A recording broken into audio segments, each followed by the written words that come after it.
everybody, it's Diana. I wanted to show you briefly how to do the rubber cement drizzle technique that I taught at my last Technique Lovers class. You're going to need a glossy cardstock. You can see it showing right there.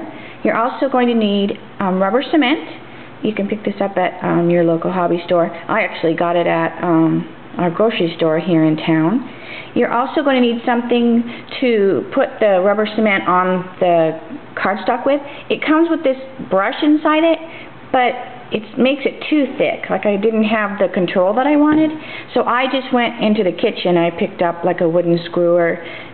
You can use that. You could probably use a popsicle stick or something like that, but this is what we used at class, and it worked out, you know, great. So anyways, so what I've done is I've just cut my glossy cardstock to size, because later we're going to run it through the top note and cut it out anyways.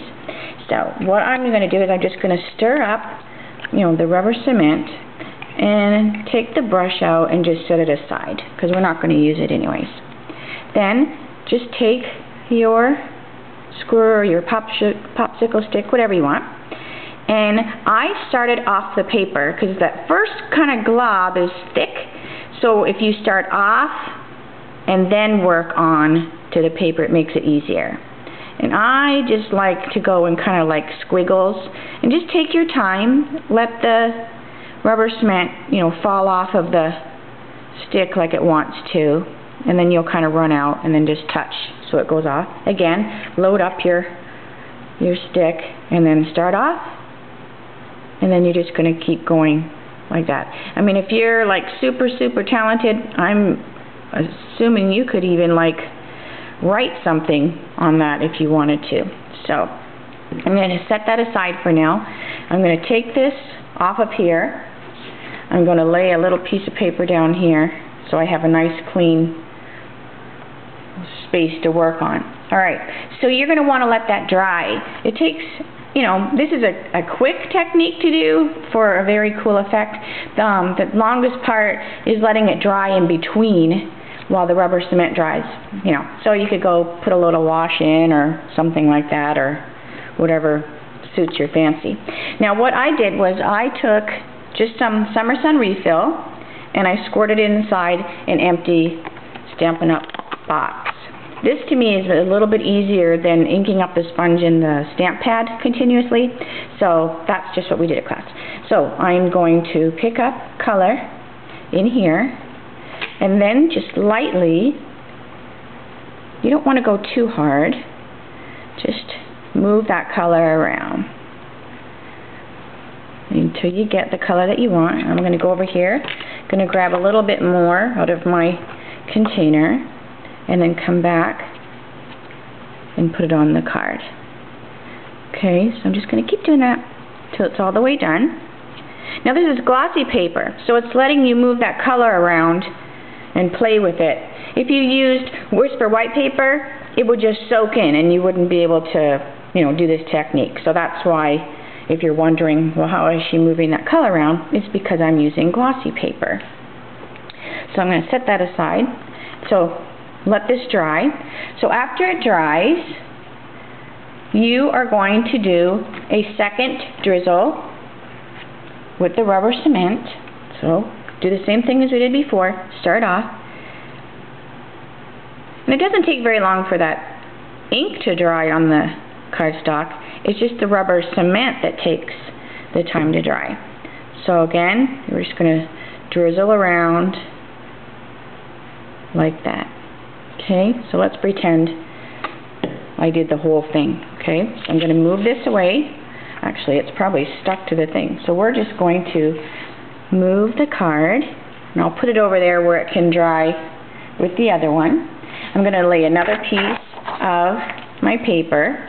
So if I used my noggin, I would have laid that down there before I even started to use my grid sheet. Alright, so this one has had the second rubber cement. So see that? You can see where it's been the second layer of it. So now I want to use real red. Now this, I'm going to apologize, looks pretty nasty, you know, when it's drizzled into the the box, unless you're like a True Blood watcher, which I am, and it just kind of reminds you of that TV show. But anyway, so I'm doing the same thing. I'm picking up my ink and I'm moving it over, and I'm just going to put all that color over top. So it's important, obviously, that you do the lighter color first and then the darker color. And I would practice with colors. You know, you could do like a little piece of paper first and see if the colors look good together before you do a full card, because some colors don't look good together and you might not get the effect that you want. So anyway, so let's let that sit a minute. There we go. Then I'm just going to use a Kleenex. So after it sits up, it's going to dry a little bit. I probably could have let it dry a little bit more, but just for time purposes. Then just take a Kleenex and we're just going to rub off any extra ink that might be on there. And you can see by the tissue that there's extra ink. And basically that's ink coming off of the rubber cement, because it's not going to hold that ink. Okay, so then we've got that all the way done. Now you can take, we sell these, they're like the adhesive remover. So if you want, you can use that and it will catch a little bit of that rubber cement. And now we're just going to start to peel. So let's start peeling it. And this is kind of the fun part of the whole thing, because it reveals your picture. Once you get going, you're going to have like a glob, which sounds gross, but you're going to have a glob of rubber cement. And then we just actually used that to start to peel. So see how that rubber cement's coming off, kind of like, well, we won't even tell you. You know what I'm talking about, what it looks like. But anyways, it's very cool though, no matter if it looks kind of nasty. So you can see you're going to have more fun removing it than putting it on probably. Okay, so I'm going to set that little thing away so you can see what's happening. Okay, so here I haven't taken that off yet. It's like a little dull. And over here it's nice and pretty, and you can see the white and the yellow coming through that we did. Alright, so then what I did was I ran it through my Big Shot and I turned it into this. So it has that pretty top note shape. Cool, huh? And then here's the finished card. And this is what they did at class. So it just makes a really neat, you know, statement, and very simple. Almost looks like silly string back there, you know, like that the kids use at the parties and stuff like that. But anyways, hopefully, you know, you might have seen this technique before. Maybe it'll remind you, like, oh yeah, you know, that was fun to do. So I will work on my next one. I want to show you polished stone, because that was another one that we did at class. And everybody got glossy paper and a bunch of things for coming.